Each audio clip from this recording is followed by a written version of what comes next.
ॐ नमो भगवते वासुदेवाय।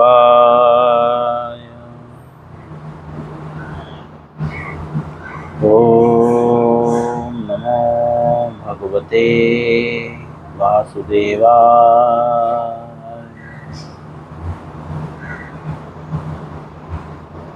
ॐ नमो भगवते वासुदेवाय।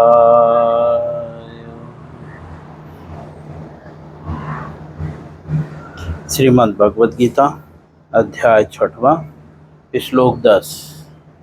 हम 2 दिन से श्लोक 10 पे ही चर्चा कर रहे हैं, आज तीसरा दिन है। ठीक है, तो हम एक बार श्लोक पढ़ेंगे, फिर अनुवाद, और पुनः हमने जहाँ पे तात्पर्य समाप्त किया था वहाँ से स्टार्ट करेंगे।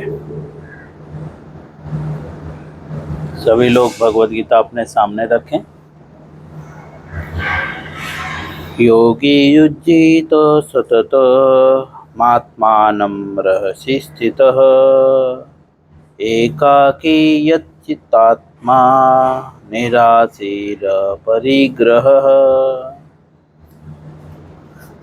अनुवाद श्रील प्रभुपाद जी के द्वारा।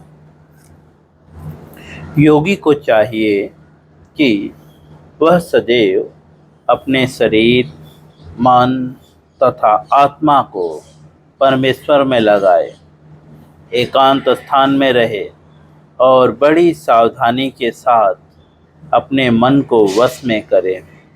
उसे समस्त आकांक्षाओं तथा संग्रह की इच्छाओं से मुक्त होना चाहिए। जैसा कि हम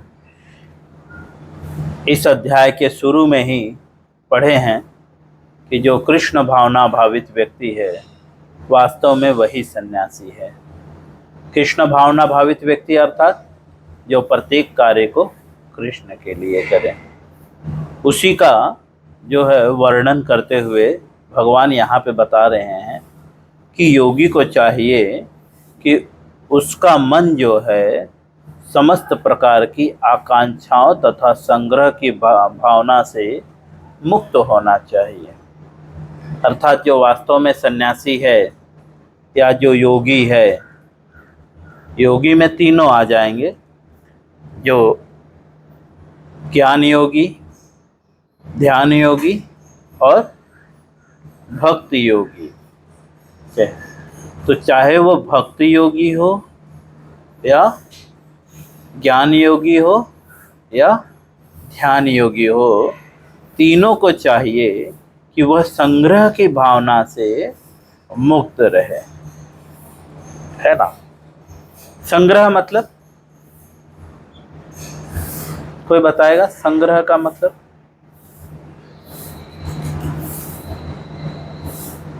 हाँ, संग्रह का मतलब जो वर्तमान परिस्थिति में उसकी जरूरत नहीं है उसे रखना।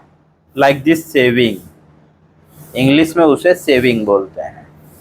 हम लोग बहुत सारी चीज़ें सेविंग करके रखते हैं, भविष्य में ये काम आएगा, या अनावश्यक चीज़ें। और आकांक्षा, आकांक्षा मतलब इच्छा की भावना से मुक्त होना चाहिए। इच्छा की भावना से मुक्त होने का तात्पर्य ये नहीं है कि इच्छा ही ना रहे, लेकिन यहाँ पे इच्छा की आकांक्षाओं जो है, समस्त आकांक्षाओं अर्थात समस्त इच्छा से मुक्त होने का तात्पर्य है कि निजी इंद्रिय तृप्ति से। वह भक्त जो है, जो भी आकांक्षा करता है वह कृष्ण के लिए करता है। उसे निजी इंद्रिय तृप्ति की आकांक्षा से मुक्त होना चाहिए। वही चीज संग्रह में भी लागू हो जाएगा। अगर वह चीज कृष्ण के लिए संग्रह कर रहा है तो वह कोई प्रॉब्लम नहीं है, लेकिन वह निजी इंद्रिय तृप्ति के लिए संग्रह कर रहा है तो उससे उसे मुक्त होना चाहिए। अब हम तात्पर्य में प्रवेश करेंगे। श्री रूप गोस्वामी जो है कृष्ण भावनामृत का लक्षण इस प्रकार देते हैं। मतलब जो कृष्ण भावना भावित व्यक्ति हैं उसके क्या लक्षण होंगे, तो रूप गोस्वामी बोलते हैं। रूप गोस्वामी कौन है? रूप गोस्वामी जो है वैष्णव संप्रदाय के, जिस तरह से भारत का संविधान किसने लिखा है? बाला साहेब और क्या बाबा साहेब आम्बेडकर ना, है ना। उसी तरह से जो है वैष्णव संप्रदाय के जो संविधान है, संविधान मतलब कानून, समझे, वह कानून जो है रूप गोस्वामी ने लिखा है। जो 6 गोस्वामी में एक गोस्वामी है, ठीक है। तो वे अपनी पुस्तकों में लिखते हैं कि कृष्ण भावनामृत के क्या लक्षण हैं, कैसे हम समझें कि ये व्यक्ति, बोलते हैं ना हम लक्षण से पहचान लेते हैं। हम मटेरियली कभी कभी ये वर्ड यूज करते हैं, तुम्हारे लक्षण से पता चल रहा है कि तुम्हारा भाव क्या है ना। तो रूप गोस्वामी जो है लक्षण के विषय में बताते हैं। किस लक्षण के विषय में बताते हैं? कृष्ण भावनामृत के लक्षण के विषय में। तो 2 श्लोक कोट करके बोलते हैं।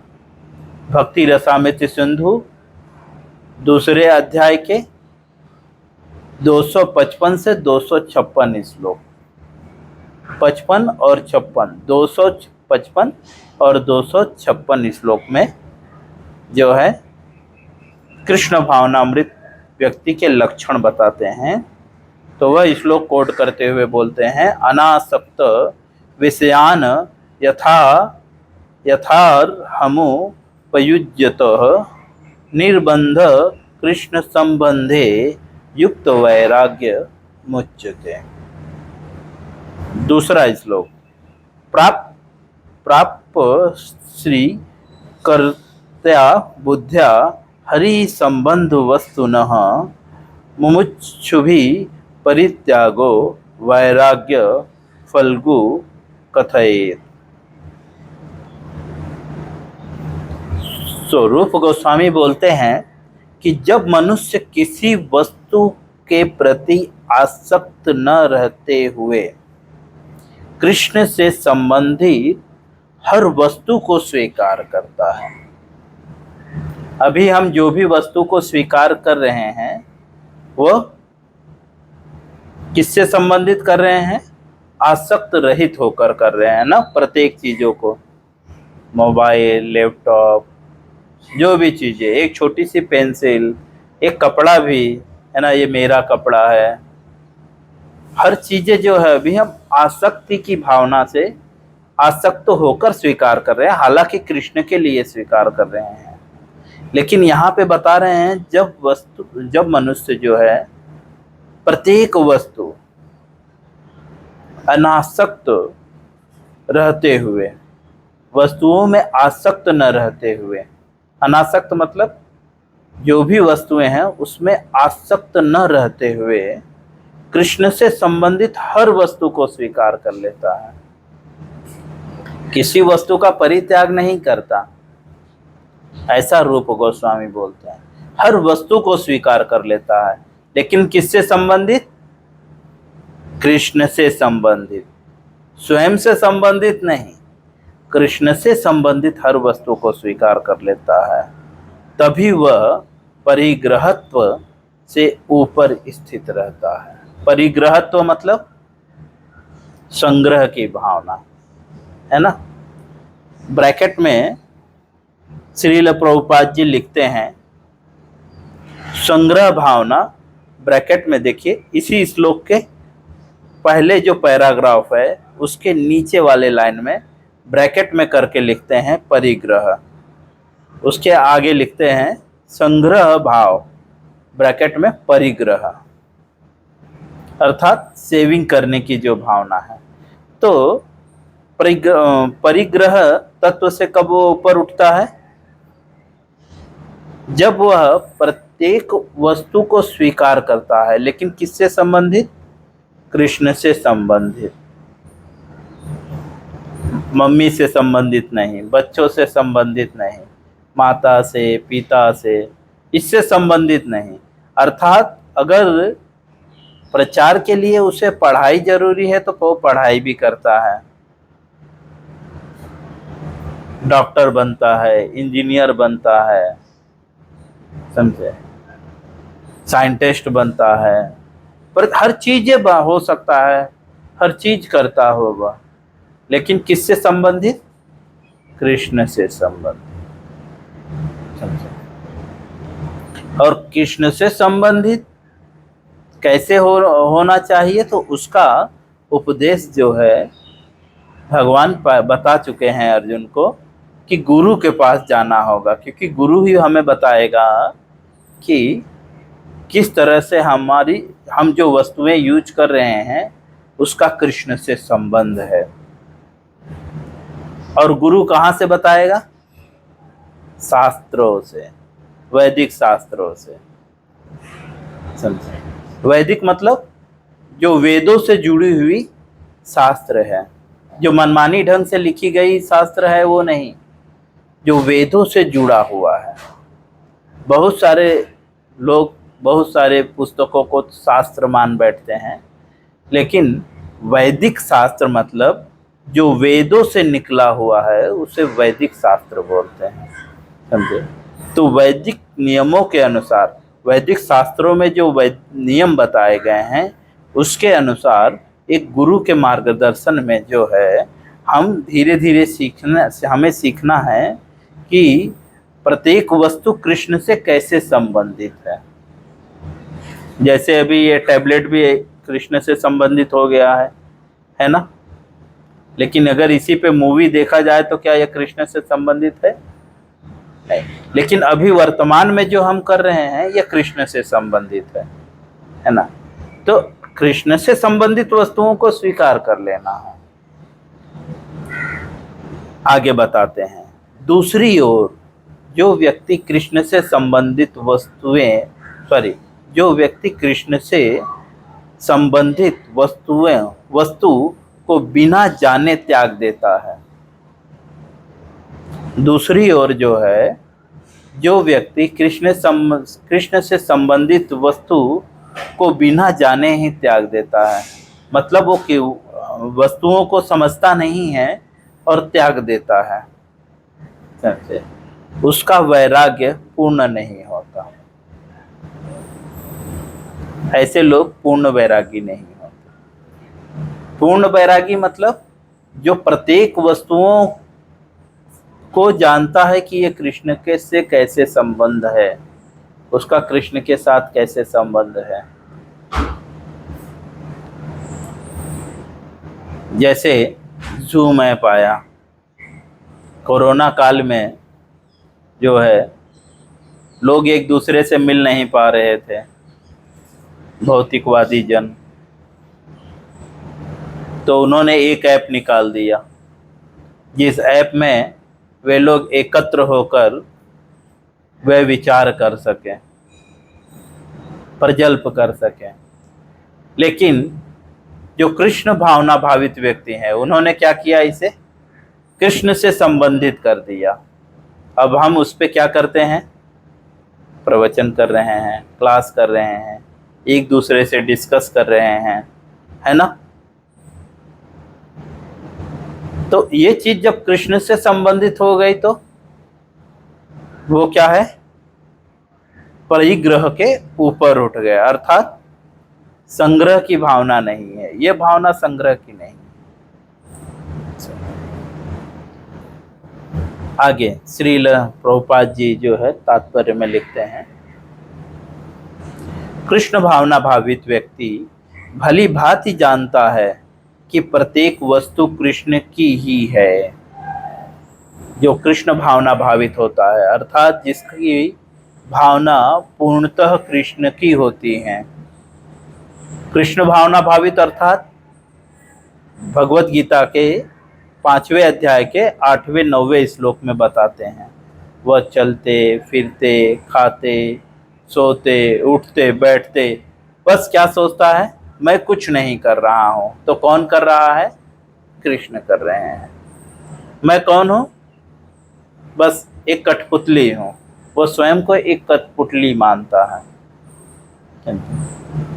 तो उसे पूर्ण कृष्ण भावना भावित व्यक्ति बोलते हैं। तो वह जानता है कि प्रत्येक वस्तु जो है कृष्ण की है।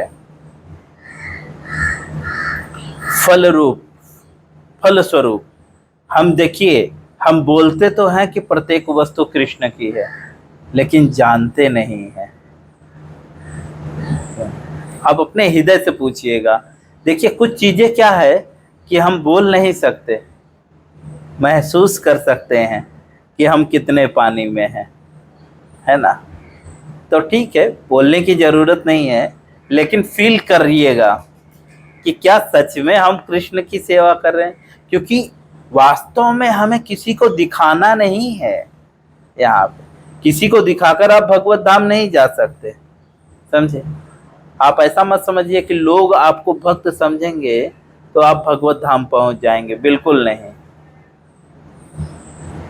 जब आपको पता चल जाएगा कि एक्चुअली जो है, इसीलिए इस श्लोक में सावधानी शब्द का प्रयोग किया गया है। बड़ी सावधानी से जो है मन को वश में करना है। इसका मतलब अगर आप सावधान नहीं रहोगे तो मन आपको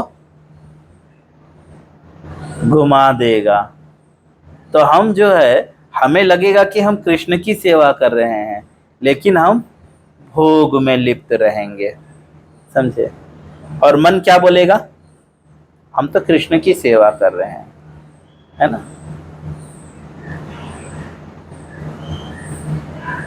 कुछ लोग जो है बीच में, मैं एक उदाहरण देना चाहूँगा। बीच में एक हमारे मित्र ब्रह्मचारी थे, गृहस्थ जीवन में प्रवेश करने लगे। बोले कृष्ण के लिए गृहस्थ जीवन में प्रवेश करना पड़े तो गृहस्थ जीवन में भी प्रवेश करेंगे। मैंने बोला क्या कृष्ण ने आपको आकर बोला है या गुरु ने आपको बोला है?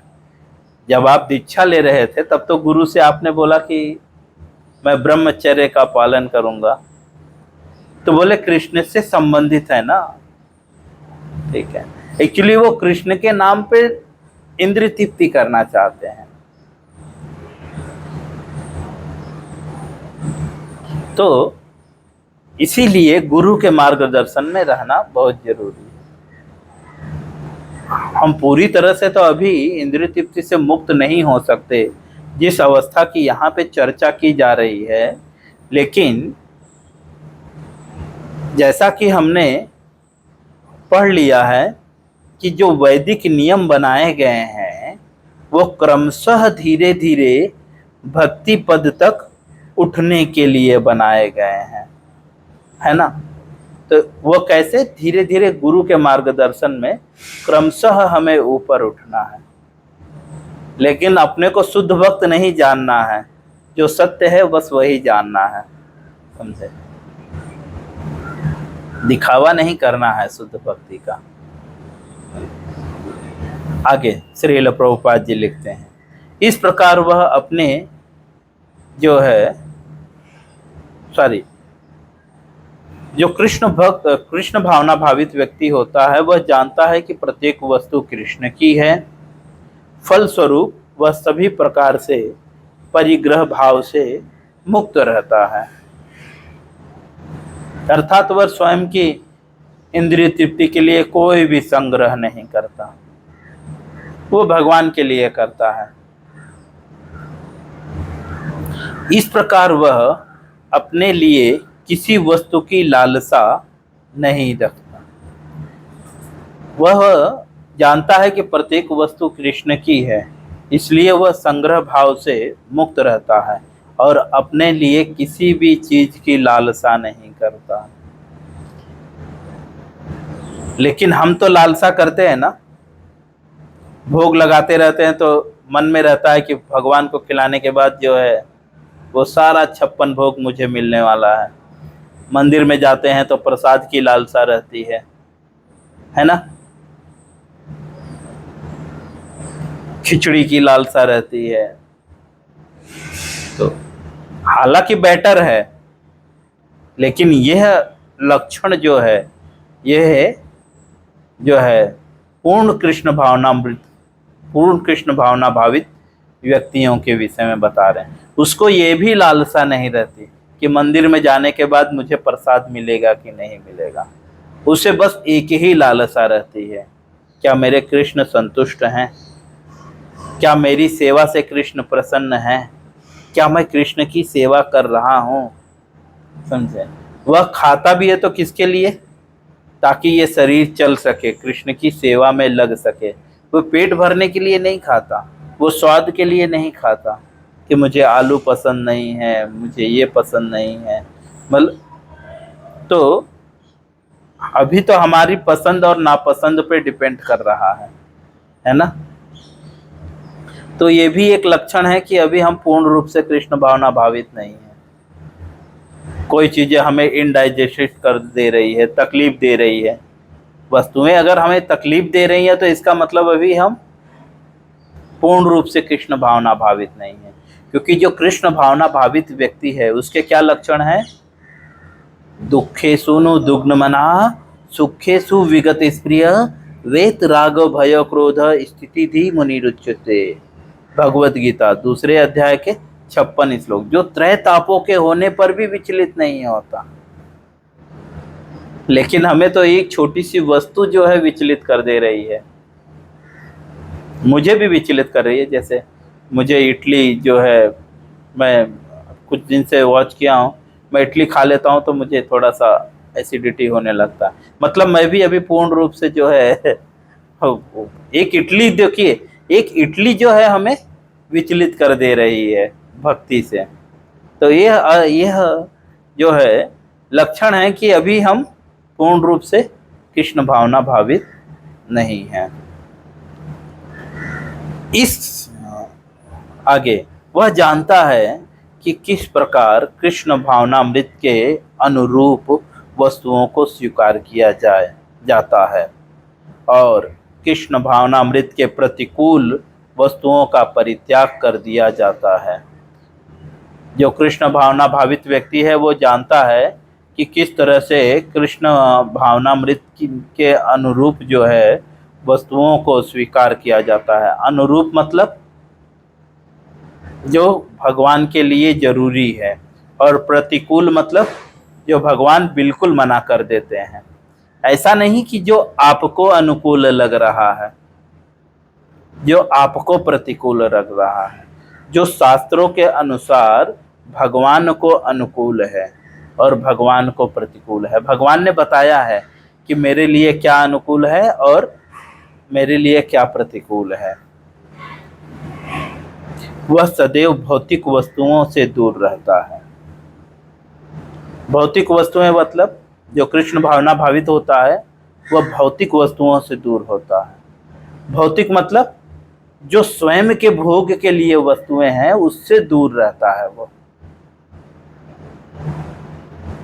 क्योंकि जो वह प्रत्येक वस्तु को कृष्ण के लिए स्वीकार करता है तो कोई भी वस्तु भौतिक हुई ही नहीं ना। निजी रे इंद्रिय तृप्तिवांछा तारे नाम काम, कृष्ण रे इंद्रिय तृप्तिवांछा धरे थे प्रेम नाम। जब हम निजी इंद्रिय तृप्ति के लिए किसी वस्तु का प्रयोग करते हैं तो वह भौतिक हो जाता है, और कृष्ण के इंद्रिय तृप्ति के लिए जब हम उसे प्रयोग करते हैं तो उसे आध्यात्मिक मानते हैं।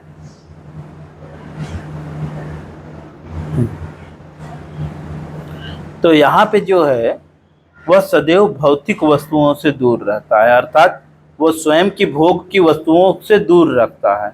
वो सिर्फ कृष्ण की भोग की वस्तुएं जो है अपने पास रखता है, क्योंकि वह दिव्य होता है। कौन दिव्य होता है? कृष्ण भावना भावित व्यक्ति। दिव्य का मतलब आध्यात्मिक। और कृष्ण भावना अमृत में रहित व्यक्तियों से किसी भी प्रकार का सरोकार न करने के कारण सदा अकेला रहता है। यहाँ पे देखिए क्लियरली बोल रहे हैं कि कृष्ण भावना मृत से रहित होकर कृष्ण भावनामृत से रहित होकर व्यक्तियों से किसी भी प्रकार का सरोकार नहीं होता और वो सदा अकेला रहता है, क्योंकि वो हमेशा कृष्ण भावनामृत में ही रहता है। इसी तरह से वो सदा ही अकेला ही रहता है। आत्मनेव आत्मन तुष्ट, अपने में संतुष्ट रहता है, उसको किसी व्यक्ति से सरोकार नहीं होता। सरोकार मतलब, कोई मुझे बताएगा सरोकार का मतलब?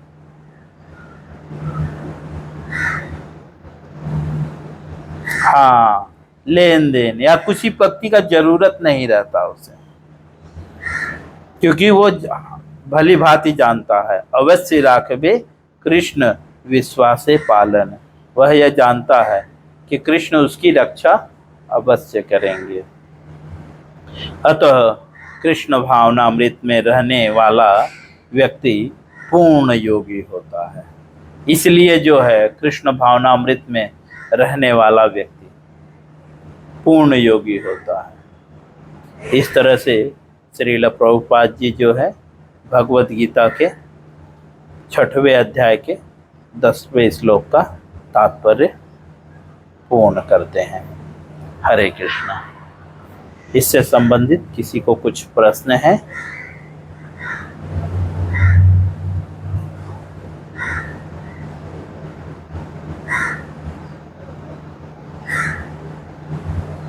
या किसी का कोई कमेंट है?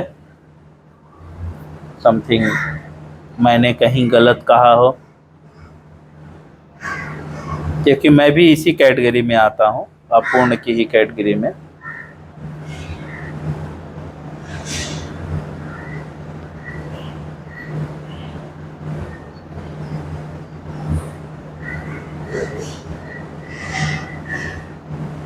क्योंकि परिस्थितियां कभी कभी मुझे भी जो है प्रभावित कर रही हैं, तो जब तक परिस्थितियां मुझे प्रभावित कर रही हैं तब तक तो मैं पूर्ण नहीं हो सकता। जी बोलिए। जी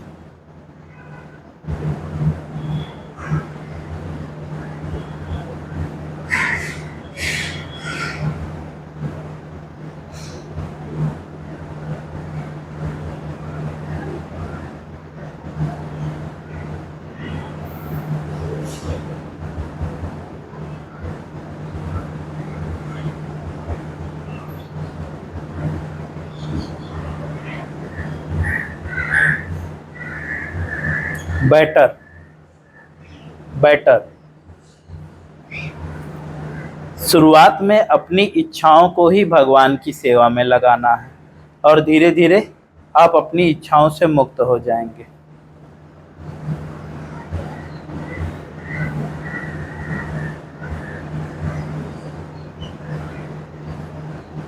जैसे शुरुआत में जब हम शादी करते हैं तो शायद उस लड़की से हमें कोई प्रेम नहीं रहता, अटैचमेंट नहीं रहता है, लेकिन धीरे धीरे उससे अटैचमेंट हो जाता है ना। तो अभी तो हम भी वही प्रयत्न कर रहे हैं, बस हम कृष्ण से अटैच होने का प्रयास कर रहे हैं।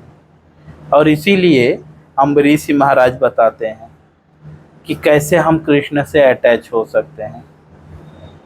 वही चीज जो वैदिक शास्त्रों में बताई गई है। जैसे छोटा बच्चा पहले स्कूल जाने का प्रयास करता है, मैं तो नहीं करता था, मार खाकर गया हूँ मैं स्कूल, बहुत मार खाया। जब हम पहली दूसरी तीसरी तक मार खाकर गए हैं, उसके बाद समझ में आने लगा कि स्कूल भाई जाना बहुत ज़रूरी है, तब हम स्कूल जाना चालू किए। तब हम खुद बैग उठा लेते थे।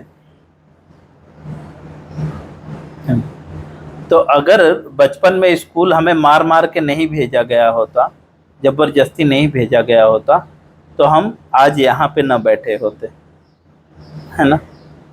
हो सकता है कहीं अड्डे पे बैठे होते सुबह। जो बहुत सारे समाज में लोग हैं जो सुबह उठते हैं तो सबसे पहले उन्हें जो है चाहिए। तो अर्थात हमें जी। तो हमें जो है अपने मन को जबरदस्ती कृष्ण भावनामृत में लगाना है, जबरदस्ती। जैसे बचपन में हमारी माँ ने हमें स्कूल में लगाया था, ठीक है, और आज हम स्कूल में स्वाभाविक जाने लगे।